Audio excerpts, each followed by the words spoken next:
parecia, pérdida parcial de la fuerza de movimiento. Tengo otro que se llama los déficits de abolición. Los déficits de abolición, ahora viene la pregunta. Las aboliciones de mi sistema córtico espinal, si yo tengo abolición, quiere decir que he perdido reflejos, ciertos reflejos. Si tú pierdes los reflejos, ¿qué significa eso? Para que tú pierdas un reflejo, ¿qué tendría que pasar? ¿Qué tendría que lesionarse? ¿Primera o segunda neurona? Segunda neurona. ¿Y si lesiona primera neurona, perderé mis reflejos? ¿Por qué no? Porque el reflejo básicamente es una conexión entre las segundas neuronas con la parte sensitiva. Viene el dolor, llega a mi asta y no necesito a mi primera neurona para generar una respuesta en esta segunda neurona. Circula y genera un movimiento. No dependo de mi primera neurona. No depende de su primera neurona para generar un reflejo. ¿Listo? Lo que sí, más bien, es tu primera neurona va a transmitir, o las vías sensitivas van a llevar una señal a tu cerebro para decir, eso sí duele. Y grabarás como memoria ese dolor para recordarte que para la próxima tengas más cuidado. Eso sí, pero el reflejo motor no depende de la primera neurona, porque es un reflejo. ¿Me dejo entender?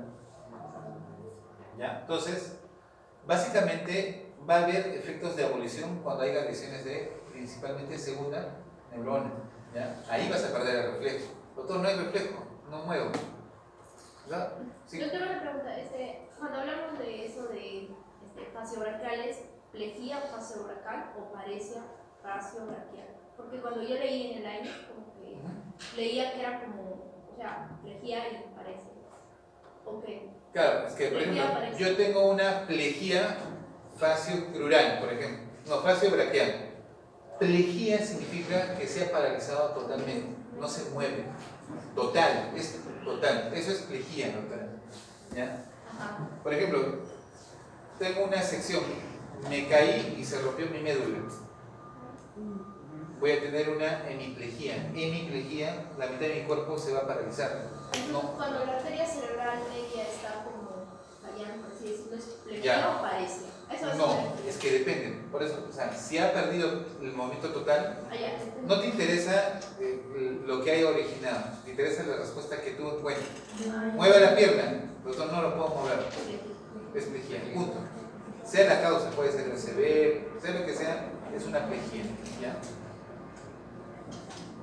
Me han hecho acordar. Yo cuando estudié medicina, yo estaba en quinto año y la promoción siguiente, me acuerdo que teníamos compañeros que, como siempre nos conocemos, que se fueron a ver un partido de fútbol entre Melgar, de Arequipa, con, no sé si era la U. Se fueron como siempre y en esa época estaban construyendo el estadio de la UNSA allá en Arequipa y tenía zonas que todavía no habían terminado de construir, y es que daba la opción de que te podías trepar y meterte sin pagar. Entonces ellos, a pesar que eran respetados estudiantes de medicina, se atrevían a cruzar y pasar y sin pagar. Bueno, todos somos jóvenes y a veces el ímpetu de que, como que no, había construcción y había espacios vacíos y tú podías trepar y subirte arriba. El detalle es que se fueron entre 5 y de repente estaban corriendo y llegaron a entrar, treparon arriba, subieron las graderías y ahí había como puentecitos que todavía no estaban construidos con rejas que podías tú pasar y irte a otro lado del estadio.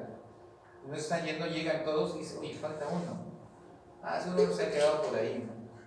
Entonces miraron el partido, dijo, de repente se regresó a su casa. En esa época no había celulares, así como ahora que se comunican. Y bueno, se van a sus casas todos y de repente los papás los buscan y dicen, mi hijo no ha llegado. Y justo era el compañero que se había desaparecido. Ya era la medianoche. El partido era a las 5 de la tarde.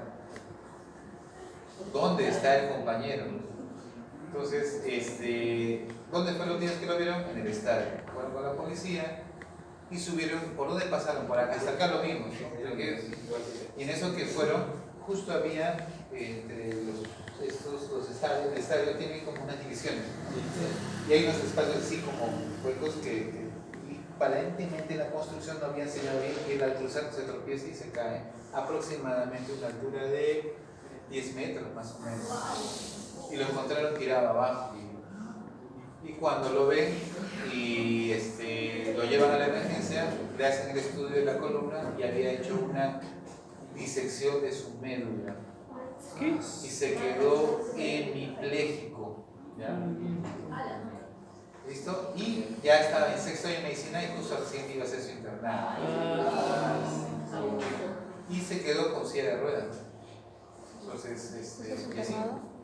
O sea, su vida cambió en un par de segundos. Entonces, ¿por qué les cuento esto? Para que se acuerden que existe lo que es hemiplegia, cuando pierdes el total. Entonces, ¿qué sucede? Si yo corto totalmente mi médula, quiere decir que toda comunicación que vaya como primera neurona está seccionada. No hay nada que tu cerebro pueda controlar. ¿Me dejo entender? Entonces se produce una hemiplegia. No hay movimiento. Pero, pregunta, ¿se ha seccionado mi médula a este nivel? ¿Tendré reflejos abajo o no? No. ¿Por qué no? Sí vas a tener reflejos.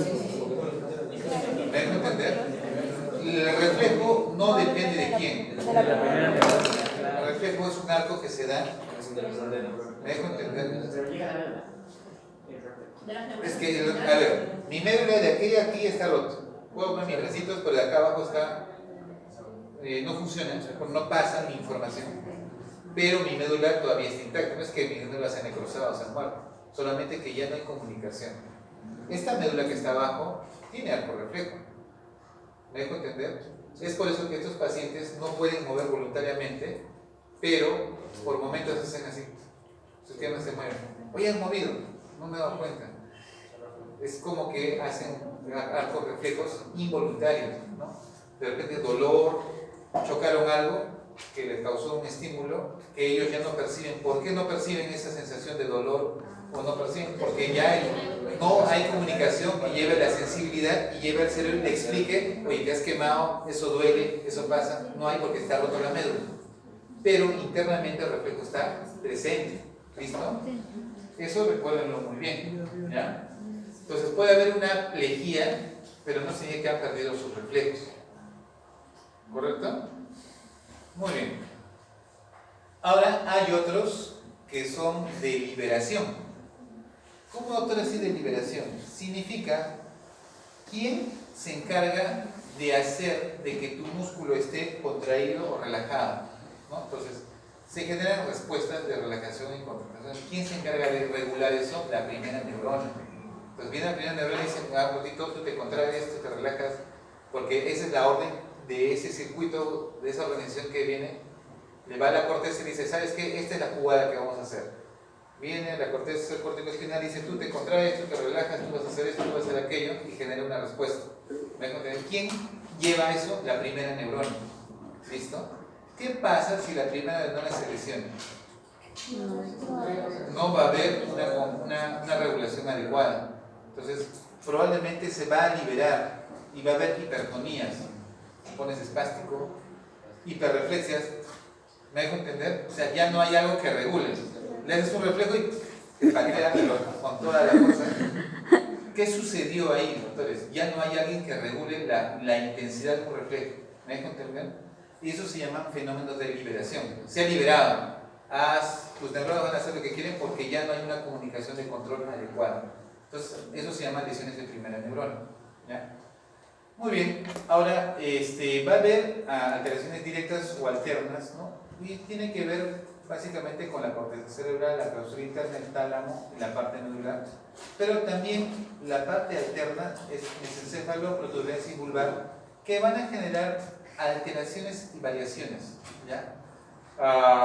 Y ahí surgen muchas otras patologías más complejas. Muy bien. Una de las cosas, doctores, que ustedes van a aprender a valorar en los pacientes es la fuerza muscular. ¿Ya? Fuerza muscular. ¿Cómo yo voy a saber que realmente esta persona ha perdido su fuerza? ¿No? A ver, también, ¿cómo harían ustedes para valorar la fuerza? Una resistencia. Comparar. Tienes que comparar. A ver, dame la mano. Oye, sí, veo que si agarra tu mano, apriétame. Sí, veo, jala, sí, tiene fuerza. Para ti tiene fuerza. A ver, compáralo con su otro brazo. De repente este tiene más fuerza. ¿Me dejo entender? La fuerza solamente es comparativa, no con tu fuerza tuya, sino con la fuerza de ambas extremidades. ¿Ya? Entonces, se ha generado para que todos los médicos nos estandaricemos la medida y la valoración de la fuerza. En la fuerza muscular tengo que ver movimientos de oposición. ¿Cuáles son los movimientos de oposición? Por ejemplo, una cosa ya. Yo le digo, pongo mi mano acá y hago fuerza para abajo. Tú jala. No, tú jálame. ¿No? Esos es movimientos de oposición. Haces movimientos contra la gravedad.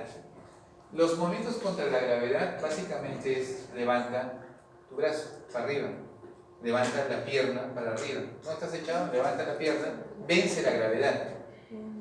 Para nosotros es fácil, ¿no? Levanta la mano, levanta la pierna. Pero cuando tú tienes un trastorno motor, les cuesta. Levanta, doctor, no puedo. Pero levanta, no puedo, doctor, no tengo fuerza. Entonces, cuando no vences la gravedad, ya tenemos un problema serio. El otro es fuerza contra gravedad y resistencia. ¿Qué quiere decir eso? Levanta, manténlo, pero voy a hacer una fuerza de contrapeso. ¿Me dejo entender? O sea, no estoy haciéndote que vayas contra. Solamente voy a poner algo que pese más, a ver si logras vencer la gravedad y vence esta fuerza que estoy haciendo acá. Si lo vences, está bien. ¿Qué pasa? Vences la gravedad poco, te caes. Entonces, todos esos principios al final se han catalogado en una escala de valoración. ¿Ya? Entonces, tenemos medición de la fuerza. Otro que tenemos son maniobras especiales, en la cual vamos a tener las maniobras de Mangasini en extremidades superiores, en la cual tú le vas a decir al paciente, levanta tus bracitos, ¿ya? Cierra los ojos y manténlo ahí. Como cerró los ojos, a veces la parte visual también juega un papel importante. Justamente lo que dijo su compañero. Yo veo y hago esto, ¿no? O sea, porque yo percibo que algo, o tú estás caminando y de repente percibes que un carro viene y tú haces así, ¿no? Es como que, o sea, ves que algo viene o ves que algo extraño se acerca a ti, tú te mueves, ¿no? Porque tú percibes un movimiento. Entonces, lo mismo pasa, cuando van a hacer esta maniobra, a veces el paciente siente que está cayendo un brazo más que el otro y como está viendo eso, hace como una manera de mantenerlo. Entonces, ¿qué se hace en ese caso? La maniobra es, pon tus brazos, manténlo ahí, cierra los ojos. Y él como no mira, no se da cuenta que un brazo está cayendo más que el otro. ¿Cómo te dice? Sí, doctor, estoy bien. ¿Ya? Y cae un brazo más que el otro. Entonces, las maniobras de movimiento a veces les pedimos a los pacientes que cierren los ojos porque la parte visual altera el movimiento, ¿ya? Involuntariamente, a veces no lo quiere hacer, pero ¿ya? Entonces esa es una maniobra que se llama la maniobra de Mangasini, ¿ya? Algo muy parecido, esto se hace 20 segundos, mantén 20 segundos, ¿no? Todos ustedes no creo que tengan ningún problema neurológico, ¿no? Así es que normal lo van a mantener. Ya, la otra maniobra es en extremidades inferiores, en las cuales igual, en 90 grados se le permite que estés y tienes que mantener las piernas ahí. Cierra los ojos y de repente una pierna comienza a caer más que la otra, como ven aquí, ¿no? Pues eso es extraño, ¿no? Esta es la maniobra de Mangasini, pero en extremidades inferiores, y esta es la maniobra de Mangasini en extremidades superiores. ¿Qué es lo que quieres vencer acá? Resistencia a la gravedad, ¿no? O sea, quieres sostener y vencer la gravedad para mantenerlo a un nivel. Entonces, muchas veces los pacientes no son conscientes de esto, ¿no? O a veces ante un ACV y ni si cuenta se dan porque paran sentados. Eso pasa con los abuelitos. Yo nunca tiene un problema cerebral. Así, digo, ¿qué está? A ver, señor, levante los bracitos y se cae. ¿Estás seguro, señor? Sí, nunca he tenido. Y se le cae el pesito. Probablemente ya lo tuvo antes y como para sentadito, como para postradito, nunca nadie se dio cuenta. ¿Me dejo entender? Entonces, es importante que se valore eso. Entonces, se ha creado la escala de medición de la fuerza, donde grado de fuerza, por ejemplo, 0, 1, 2, 3, 4 y 5. Entonces, ustedes, cuando hagan semiología, pondrán, por ejemplo, brazo izquierdo, 3 sobre 5, brazo derecho, 3 sobre 5 o 4 sobre 5. ¿Me dejo entender? ¿Cómo valoro eso? 0. no contracción ni movimiento. Mueve. Nada, no mueve nada, ni contrae, ni siquiera hace esto. Mueve. Por lo menos, a veces cuando hacen el esfuerzo, como que se hacen como contracciones. Ni eso. Cuando es cero, doctores, eso se llama plejía. ¿Ya? Plejía. Contracción, pero no movimiento. Mueve tu mano. Ustedes ven que hace eso, ¿no? Que se contraen los músculos, pero no lo pueden mover. Eso es grado 1. Ahora, movimientos, pero no contra la gravedad. Mueve tu mano. No lo levanta, o sea, mueve tu mano. No lo levanta para arriba porque no puede vencer la gravedad, pero sí puede moverlo así. ¿Me dejo entender? Lo puede mover para el costado. No está venciendo la gravedad, solo se mueve de costado. Mueve, levanta, no puedo. Mueve para acá, mueve para acá, sí. Pero levanta, no puedo. Eso se considera básicamente movimiento, pero no contra la gravedad. 2. 3. ¿Sí? Cuando entiendo que dices levantar, estoy utilizando un tipo de músculos, ¿no? Claro, o sea, tú puedes usar tus músculos. Pero esa evaluación, por ejemplo, se evalúa así, pero si la evalúo así y acá sí tengo fuerzas los flexores y Si lo puede hacer bien, pero ¿cómo lo evaluaría? ¿Cómo así? que levante su brazo. Pero si así no puede y así sí. No, por eso, sea como pueda. Tú solamente levante tu brazo. Si lo levantar como él pueda, automáticamente ya venció que la gravedad. Movimiento contra la gravedad, pero no contra la resistencia. Es decir, levanta, pero tú apenas le pones, a ver, se cae. O sea, si levanta, basta que venza la gravedad, eso ya es 3. ¿Ya? Pero si tú pones resistencia y lo sostiene, bien, eso ya sería 4, ¿no? Movimiento contra la resistencia, pero no como la extremidad contra la lateral. Ahora, acá básicamente tú pones resistencia y cae otra vez, eso es 3. Pones resistencia y sí, bien. Pero, y 5 va a ser fuerza normal, ¿no? Entonces, por eso les decía, doctores, que como médicos ustedes tendrán que valorar cómo está la pierna derecha, la pierna izquierda, el brazo derecho y el brazo izquierdo. No es solamente poner, como hacen muchos doctores, fuerza disminuida. ¿Dónde está disminuido? ¿Qué brazo está más disminuido? La mitad del cuerpo, disminuyen las piernas inferiores, los brazos superiores. ¿Qué está disminuido? ¿Me dejo entender? Los médicos no hacemos eso, describimos. Por tal motivo van a tener los siguientes terminologías: hemi, para y teta. Hemi, parecia. La palabra hemi, doctores, lo usamos cuando nos referimos a la mitad del cuerpo, corte sagittal. O sea, si es este lado o este lado, ¿ya? Hemiparesia derecha, hemiparesia izquierda, hemiplegia derecha o hemiplegia izquierda, ¿ya? Hemiplegia.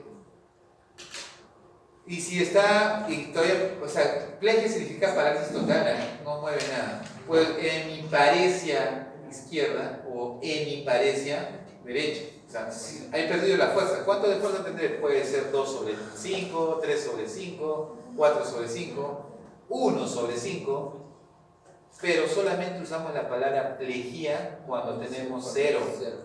¿Ya? Entonces, parecias, plejía. Hemiparesia, mitad del cuerpo. Pero cuando hablamos para, la palabra para es en parte de la mitad, abajo o arriba. Entonces tengo una paraplejía. He perdido. ¿Qué pasó con ese compañero que se cayó? He hecho una paraplejía. ¿Me dejo entender? Una paraplegia, que era otra forma de decirlo. Y tetraplegia, básicamente es porque la lesión se produjo aquí. No sé, eso, ¿se acuerdan de Superman? Que se cayó del caballo. Él se rompió la médula de ese nivel y ya no, se quedó sin cierre, ya no podía moverse. Y eso se llama tetraplegia. ¿Puede haber tetraparesia? Sí, podría haber, pero la mayoría de veces de las tetras sí son tetraplegias. O sea, ¿no? Lo que le pasó a Superman, el hombre de acero. ¿Ya? Entonces, ahora, doctores, combinando todo esto, pregúntense, ¿a predominio de qué? Fascio braquial, fascio brachiocrural, solo facial, solo braquial, solo crural. Pueden generar muchas combinaciones.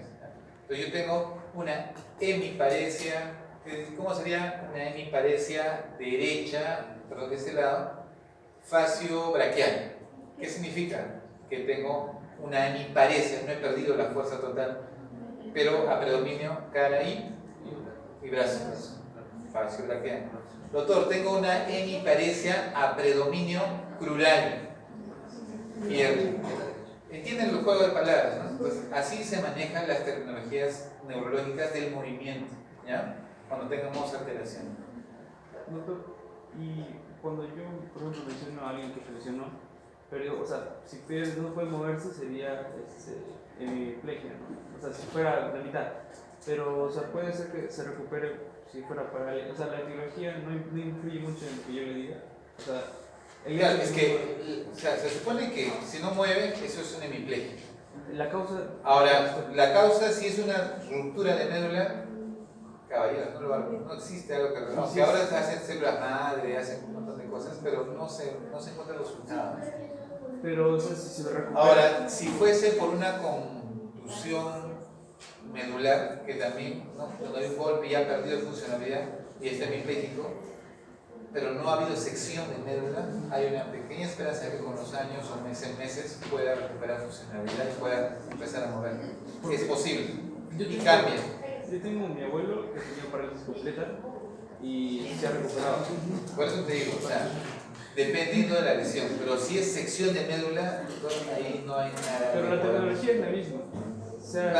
O sea, por eso digo, esto es para lo que tú encuentras, no te interesa qué lo originó, ¿ya? Pero hay unos que sí son recuperables, ¿sí? Sí son recuperables. Entonces, por ejemplo, los síndromes de primera motoneurona y hay síndromes de segunda motoneurona, ¿ya? Entonces, ¿cómo se ve eso? Por ejemplo, atrofia. Cuando yo tengo una lesión de primera motoneurona, ¿cómo va a ser la atrofia? Atrofia de mis extremidades, leve, ¿no? A nivel de lesión de primera. ¿Por qué leve, doctor? Porque básicamente todavía mis músculos se van a mover. ¿No? ¿Por qué se van a mover? Porque hay reflejos. Y acá, lesión de segunda motoneurona, como ya se ha anulado totalmente, ninguna respuesta se va a atrofiar y la atrofia es mucho más intensa. Por eso que los pacientes que tienen lesión de segunda motoneurona, sus músculos son atróficos, delgaditos, porque no hay reflejos. O sea, por lo menos el reflejo te ayuda a contraer, es un ejercicio. Pero si no hay segunda neurona, ¿qué reflejo, arco reflejo vas a hacer? No hay arco reflejo, se va a atrofiar. ¿Listo? Fasciculaciones. Primera neurona, no hay.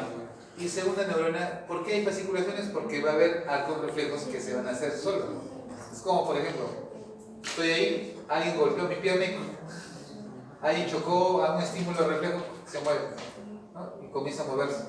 Tú no los controlas, pero eso lo consideran como movimientos incoordinados, porque ya no hay una primera neurona que controle y comienza a hacer como movimientos tipo fasciculación.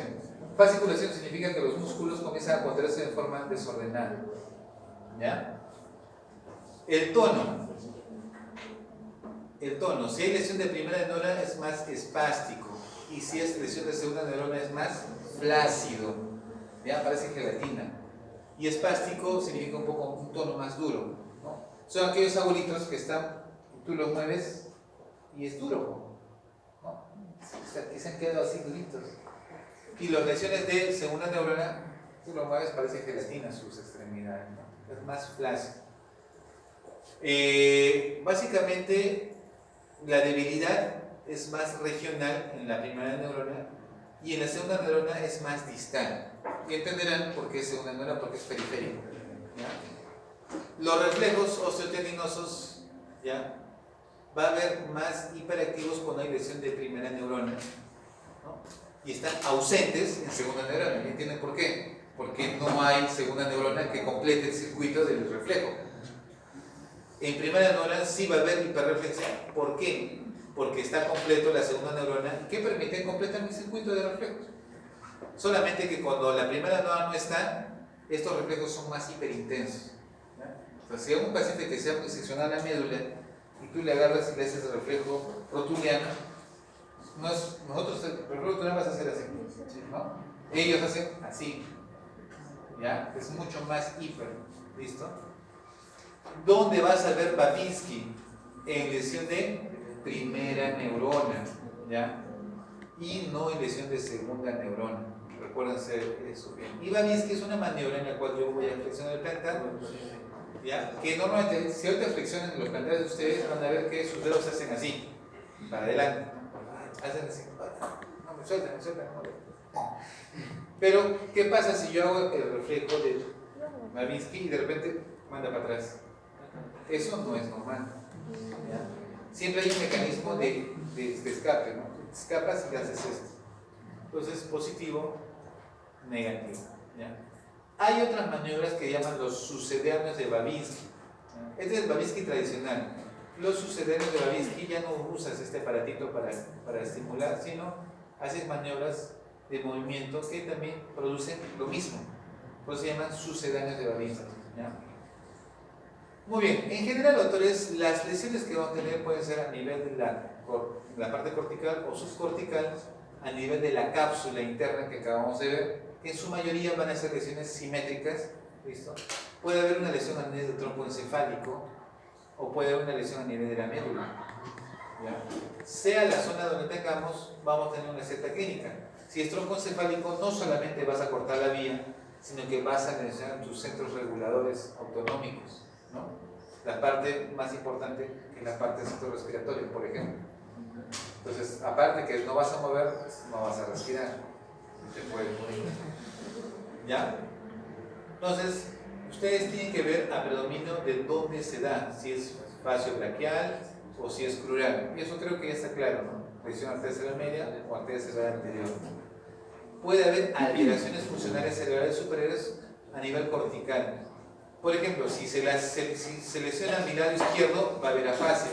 Y si se va a lesionar mi lado derecho, va a haber una hemiasomatognosia. Para este tipo no lo escuchan mucho, pero la somatognosia es la pérdida de la percepción de un lado de tu cuerpo. Por ejemplo, si tienes una hemisomatognosia, son aquellos pacientes que al bañarse se bañan la mitad del cuerpo. El cuerpo y el otro cuerpo no les interesa porque no lo perciben. Pero se bañan la mitad del cuerpo. Es bien curioso. Pueden tener sucio una mano, pero la otra mano está limpia. Entonces, ¿ya? Es bien interesante, pero eso es cuando la lesión, por ejemplo, bien, doctor, yo tengo mi lesión de arteria cerebral media y arteria cerebral anterior. ¿De qué lado? ¿Derecho o izquierdo? Entonces, dependiendo del lado que tengas, va a haber otras tecnologías que se van a asociar, que ustedes van a tener que ver, ¿no? Esto es cuando hay un predominio, pero también es proporcional. Y cuando es proporcional, básicamente la vía piramidal, y en este caso estamos hablando también de la cápsula interna, es proporcional. Y hay lo que le llamamos los famosos síndromes alternos. ¿Qué significa eso? Que cuando está en la parte del pedúnculo, la protuberancia o la zona vulvar que les mencionaba aquí, se generan síndromes alternos. Porque, ¿qué creen que pasa aquí? Básicamente la salida de los pares craneales, acá tienes las decusaciones, ¿me dejo entender? Entonces, se generan fenómenos en los cuales van a darse cuenta que hay alteraciones de los pares craneales visuales. Por ejemplo, he hecho un ACV, arteria cerebral izquierda, ¿listo? Y de repente mi vista está así, mirando la lesión. ¿Pero por qué mira la lesión? Porque justamente he alterado el tercer par, probablemente ha habido algún estímulo que estoy alterando que hace que mi visión mire la zona de lesión. Y va a haber otros casos que tengo mi arteria acá y mi mirada está en otro lado, ¿no? Entonces hacen fenómenos alternos, ¿listo? Es mucho más complejo eso ya, se los dejo cuando hagan neuro, porque en realidad son